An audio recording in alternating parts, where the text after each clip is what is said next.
এই পর্যায়ে আমি আগামী ২৬-২৭ অর্থবছরের বাজেট কাঠামোর উপর আলোকপাত করছি। আগামী অর্থবছরের জন্য প্রস্তাবিত আয় ও ব্যয়ের একটি চিত্র পরিশিষ্ট ক এর সারণী 2-তে বিস্তারিতভাবে উপস্থাপন করেছি। প্রস্তাবিত রাজস্ব আয় আগামী ২০২৬-২৭ অর্থবছরে মোট ৬,৯৫,০০০ কোটি টাকা রাজস্ব আয় প্রাক্কলন করা হয়েছে, যা জিডিপির 10.2%। এর মধ্যে জাতীয় রাজস্ব বোর্ডের মাধ্যমে ৬,০৪,০০০ কোটি টাকা এবং অন্যান্য উৎস হতে ৯১,০০০ কোটি টাকা সংগ্রহ করার প্রস্তাব করছি। প্রস্তাবিত ব্যয় আগামী ২০২৬-২৭ অর্থবছরে মোট ৯,৩৮,০০০ কোটি টাকা ব্যয় প্রাক্কলন করা হয়েছে, যা জিডিপির 13.7% এবং বিগত অর্থবছরের বাজেটের তুলনায় ১,৪৮,০০০ কোটি টাকা বেশি। বার্ষিক উন্নয়ন কর্মসূচিতে মোট ৩ লক্ষ কোটি টাকা সহ মোট উন্নয়ন ব্যয় ৩,১৬,০৭৫ কোটি টাকা এবং পরিচালন সহ অন্যান্য খাতে ৬,২১,৯২৫ টাকা বরাদ্দের প্রস্তাব করছি। 925 কোটি টাকা বরাদ্দের প্রস্তাব করছি। আমরা ক্রমান্বয়ে বাজেটে উন্নয়ন ব্যয়ের অংশ বৃদ্ধির পরিকল্পনা গ্রহণ করছি। সে লক্ষ্যে ২০২৬-২৭ অর্থবছরে মোট উন্নয়ন ব্যয় চলতি অর্থবছরের বরাদ্দ সংশোধিত ২৭.২৭% থেকে বেড়ে ৩৩.৭০% উন্নীত করার এবং পরিচালন ব্যয় অর্থবছরের ৭২.৭৩% থেকে কমিয়ে আগামী অর্থবছরে ৬৬.৩০% নামিয়ে আনার প্রস্তাব করছি। এখানে আপনারা লক্ষ্য করবেন, এখানে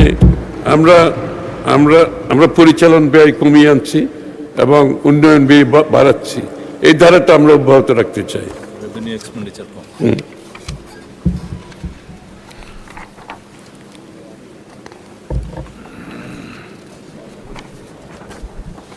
বার্ষিক উন্নয়ন কর্মসূচিতে বরাদ্দ প্রদানের ক্ষেত্রে মানব সম্পদ উন্নয়ন, জ্ঞানভিত্তিক সমাজ বিনির্মাণে অপরিহার্য শিক্ষা, স্বাস্থ্য, বিজ্ঞান, গবেষণা ও প্রযুক্তি খাত ও তৃণমূলের মানুষের অর্থনৈতিক ক্ষমতায়নকে অগ্রাধিকার দেওয়া হয়েছে। পাশাপাশি বিনিয়োগ ও টেকসই উন্নয়নের জন্য প্রয়োজনীয় ভৌত অবকাঠামো উন্নয়নও বিশেষ গুরুত্ব আরোপ করা হয়েছে। বার্ষিক উন্নয়ন কর্মসূচির খাতওয়ারি বরাদ্দ পরিশিষ্ট ক এর সারণী 3-তে তুলে ধরা হয়েছে। সামগ্রিক ব্যয় কাঠামো, সামাজিক অবকাঠামো, ভৌত অবকাঠামো এবং সাধারণ সেবা খাত, এই 3টি অংশে বিভক্ত আমাদের সামগ্রিক ব্যয়ের কাঠামো পরিশিষ্ট ক এর সারণী 4-এ উপস্থাপন করা হয়েছে। প্রস্তাবিত বাজেটে সামাজিক অবকাঠামো খাতে মোট 2,79,001 কোটি টাকা বরাদ্দের প্রস্তাব করা হয়েছে, যা মোট বরাদ্দের 29.74%। ভৌত অবকাঠামো খাতে বরাদ্দ দেওয়া হয়েছে 1,74,988 কোটি টাকা, যা মোট বরাদ্দের 18.66%। সাধারণ সেবা খাতে প্রস্তাব হয়েছে 2,45,117 কোটি টাকা, যা মোট বরাদ্দের 26.13%। সামাজিক খাতের বর্ধিত সর্বোচ্চ ব্যয় প্রস্তাব সরকারের নির্বাচনী প্রতিশ্রুতি অনুযায়ী শিক্ষা, স্বাস্থ্য ও সামাজিক নিরাপত্তা কর্মসূচিতে অগ্রাধিকার দেওয়া হয়েছে। মাননীয় স্পিকার,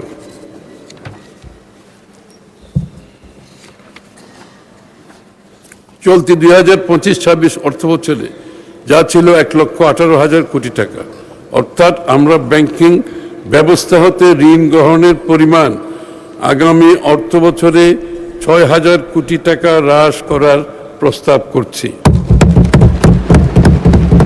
আমরা ক্রমান্বয়ে মাননীয় স্পিকার ব্যাংকিং খাত থেকে ঋণ নেওয়া কমানো শুরু করেছি। আশা করি এই ধারা অব্যাহত থাকবে। এই টাকা প্রাইভেট সেক্টর বিনিয়োগ করতে পারবে, এই জন্য আমরা এই অর্থনৈতিক কর্মকাণ্ডটা খুব সিরিয়াসলি আমরা ধারণ করেছি। ফ্যাসিবাদী সরকারের সময়ে ব্যাপক হারে ঋণ গ্রহণের ফলে দেশের ঋণ ও সুদ পরিশোধ বাবদ ব্যয় অত্যধিক পরিমাণে বৃদ্ধি পেয়েছে। তাই বাজেট ঘাটতিও বেড়েছে। 2005-06 অর্থ বছরে বাজেট ঘাটতি ছিল জিডিপির 2.9%। পক্ষান্তরে 2023-24 অর্থ বছরে বাজেট ঘাটতি বেড়ে জিডিপির 4.5% দাঁড়িয়েছে। এই অবস্থা হতে উত্তরণে আমরা ঋণ ব্যবস্থাপনা সংস্কার, উচ্চ রিটার্ন সমৃদ্ধ খাতে সরকারি বিনিয়োগ, প্রকল্প বাস্তবায়ন কাঠামো আধুনিকায়ন এবং এর মাধ্যমে বিনিয়োগের গুণগত মান নিশ্চিত হবে, অর্থ প্রবাহ বৃদ্ধি পাবে এবং এই মাল্টিপ্লায়ার প্রভাবে অর্থনৈতিক কর্মকাণ্ড অধিকতর গতিশীল হবে।